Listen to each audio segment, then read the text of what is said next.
We start today's other headlines with two developments from the nation's redistricting fight. South Carolina's Senate rejected a push from President Trump to redraw its maps in a way that would have eliminated the state's only majority black district, represented by longtime Democratic Congressman James Clyburn. Some Republican lawmakers argued it was too late to enact new district lines, with early primary voting starting today. And a federal court in Alabama is temporarily blocking a plan that would eliminate one of that state's two majority black districts. For now, Alabama will use the same districts from the 2024 election, though the state's Republican leaders are expected to appeal. In Washington state, authorities say an undisclosed number of people died when a chemical tank imploded earlier today. At least 10 people were injured and others remain missing. Fire officials say that a tank containing a chemical solution that's used in the paper-making process ruptured at the Nippon Dynawave Packaging Company. Authorities say some victims had suffered burns or inhalation injuries, but there is no immediate threat to the public. Meantime, in California, emergency officials have lifted an evacuation order for thousands of people who live near a damaged chemical tank. They say temperatures have fallen enough to eliminate the risk of a major explosion, but they warn there's still a chance for a smaller blast or a fire. As a result of the decreased threat, authorities reduced the evacuation zone in the city of Garden Grove, saying it's safe for about 2/3 of the affected residents there to return home. I want to reassure everyone who is outside of the new evacuation zone that when you go home, you can feel safe.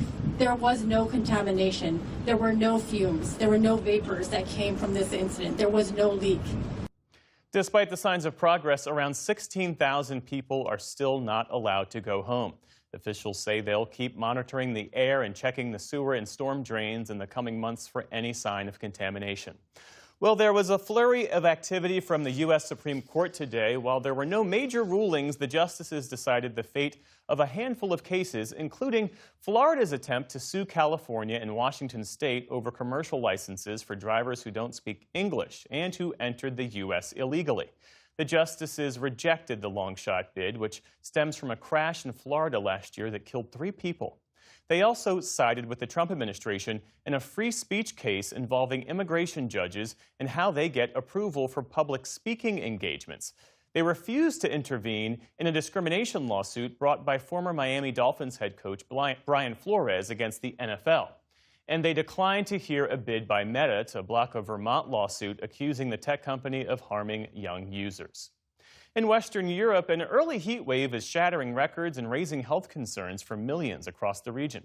For a second day in a row, the UK broke a century-old heat record for May, with temperatures topping 95 degrees Fahrenheit near London.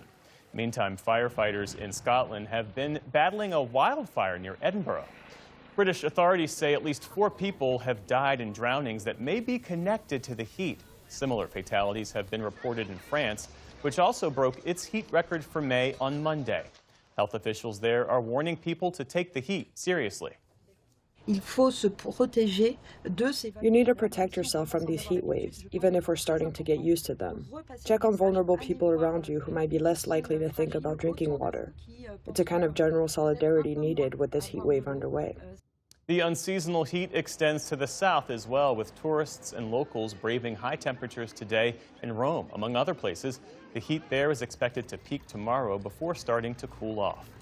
On Wall Street today, stocks ended mixed following the long holiday weekend. The Dow Jones Industrial Average slipped more than 100 points, but the Nasdaq surged around 300 points, or more than 1%. The S&P 500 also posted a solid gain.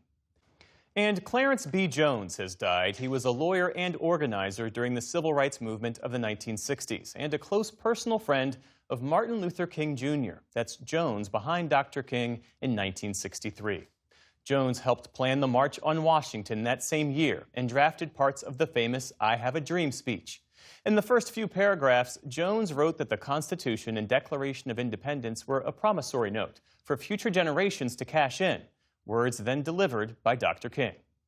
This note was a promise that all men, yes, black men as well as white men, would be guaranteed the unalienable rights of life, liberty, and the pursuit of happiness.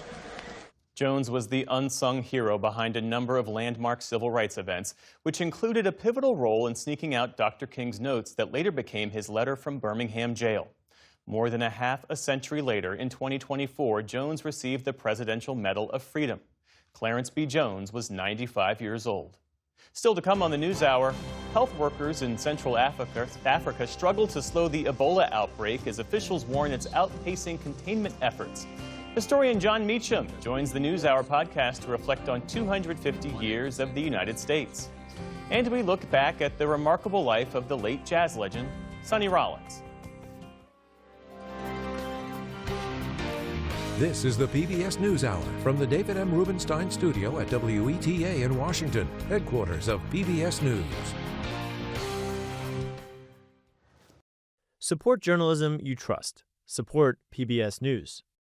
Donate now, or even better, start a monthly contribution today.